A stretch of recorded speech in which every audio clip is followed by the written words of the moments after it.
चंद्रपुर में ओबीसी समाज बांधवों ने मुख्यमंत्री का अभिनंदन किया। गौरतलब है, मराठाओं के लिए आरक्षण की मांग करने वाले मनोज जरांगे पाटिल का अनशन समाप्त हो चुका है। तो आइए सुनते हैं मुख्यमंत्री के निर्णय पर ओबीसी नेता डॉक्टर अशोक जीवतोड़े ने अपनी प्रतिक्रिया में क्या कहा। मनोज जरांगे पाटिल ने मुंबई में शुरू किया आंदोलन और उसे राज्य सरकार ने दिया प्रतिसाद। यह मुख्यमंत्री देवेंद्र फडणवीस इनका तीसरी बार अभिनंदन करने वाला है। तो आइए सुनते हैं इस पर चंद्रपुर के ओबीसी नेता प्राचार्य डॉक्टर अशोक जीवतोड़े ने अपनी प्रतिक्रिया व्यक्त करते हुए क्या कहा।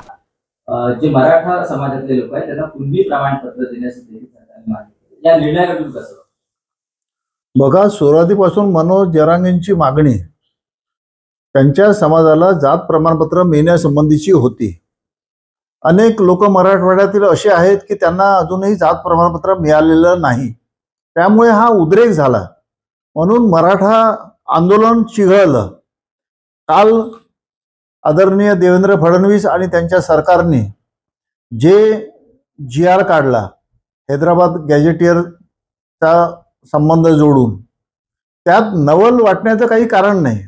ज्यांना जात प्रमाणपत्र मिळाले नाही त्यांना जात निहाय प्रमाणपत्र मिळावे यासाठीची जी पद्धत आहे ती अतिशय सुलभ केली आणि मला वाटते ओबीसींनी घाबरून जाण्याचं या ठिकाणी कोणतेही कारण नाही।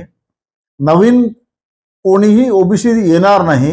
ज्यांची जात कुणबी मराठा किंवा मराठा कुणबी आहे अशा लोकांना जात प्रमाणपत्र मिळून ते ओबीसीत येतील आणि हे प्रमाण फार मोठं नाही असं मला वाटते। तरी असा कोणताही फरक पडत नाही। आदरणीय देवेंद्र फडणवीस साहेबांनी सुवर्ण मध्य साधत मराठ्यांच्या ज्या मागण्या होत्या त्या पूर्ण करण्याचा सरकारतर्फे त्यांनी प्रयत्न केला आणि हा प्रयत्न अतिशय सुंदर असा आहे। कुठेही ओबीसीला दुखवण्याचं त्यांनी कार्य केलेलं नाही।